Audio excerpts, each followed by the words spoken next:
இன்னும் கொஞ்சம் பின்னாடி வந்துங்க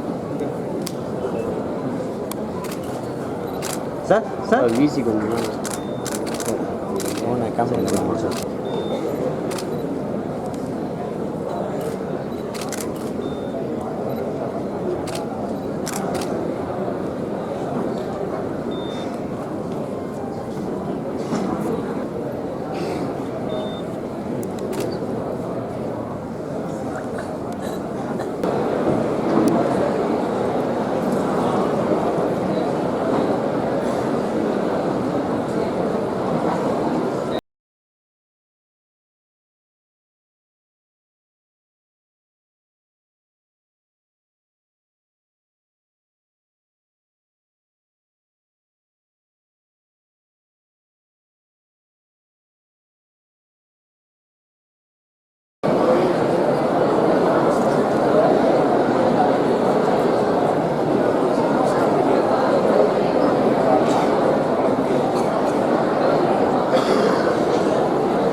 Dr. V. Venkatagopal, Dean, Dr. Sundar Pandyan, Dean. Citizens cannot afford to remain ignorant about our constitution and the laws that impact our daily lives. This is the main reason why I have always advocated for our education system to have some basic information about the constitution as a part of curriculum in schools and colleges, regardless of chosen course. This is all I thought that I have given priority to create infrastructure. And I tried my best to create a national infrastructure, judicial infrastructure corporation, to avoid any delay in creating new courts and buildings and residential houses to the judges. And you know, many of the courts still in the country doesn't have even, forget about the litigants, even judicial officer doesn't have washrooms and chambers. Courtrooms are in a dilapidated conditions. No library, no waiting room. The consumers of the justice, that is the clients, doesn't have a place to sit or stand. The lawyers doesn't have any chambers. The bar association doesn't have any halls. These are all the issues which the Indian judiciary is facing. I am aware of it. After 75, more than 75 of it, independence also, we have this problem still. People still believe that the British is good, that they have taken care and created a good infrastructure for the judiciary. After independence, we neglected the infrastructure part for the judiciary. Even though we creating more courts without judicial officers, without appointing the judicial officers, without creating any proper infrastructure. That is the reason, and even though some money was given by the central government, state government has to contribute 40% of the money.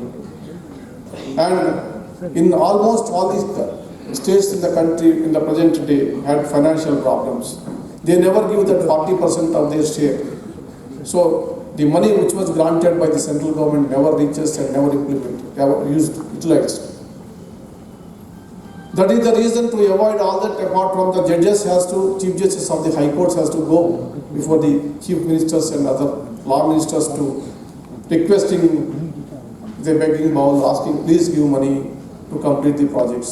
To avoid this, to keep up the independence of the judiciary, not on the mercy of the executive or the legislature, I thought that it is better that we must have a independent infrastructure corporation. I tried best, but some reasons it could not be materialized. The second thing is pendency of the vacancy, not appointing the judges. We did our best by balancing, taking into consideration of so many factors. And during my tenure of 1 year, 5 months, around 1 year, 4 months, 5 months, I appointed we appointed around 260 High Court judges in the country. Apart from 11 Supreme Court judges and one lady judge who is going to be the first time in the country as the Chief Justice of India. This is another from Karnataka state.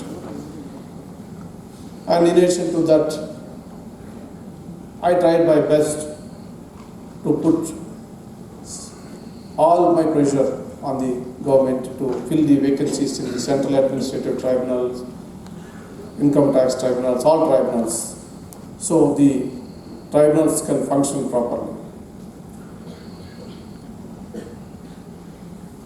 These are the things which I thought that I can take care of, and thanks to my collegium members as well, government, everyone cooperated, and we did a good progress in my tenure. Apart from this, another important factor is that the appointment of the public prosecutors, government paid counsels in the state by the state governments in different courts. Because of not appointing public prosecutors and government leaders, number of courts are not even functioning. This is the area which the state government has to take care. Next issue is about the fees. Yes, it's now a big problem for a middle class and common man, except the corporates and the other people are not in a position to pay the fees. As a chairman of the Legal Services Authority of India, we have created number of schemes where the poor and marginal sections can use the services of the legal aid advocates. Legal aid means that not poor quality of legal aid. And we appointed very qualified lawyers with a good remuneration, and we requested the senior counsels to render some service free of cost to encourage particularly young people who are coming into the profession to work with legal aid.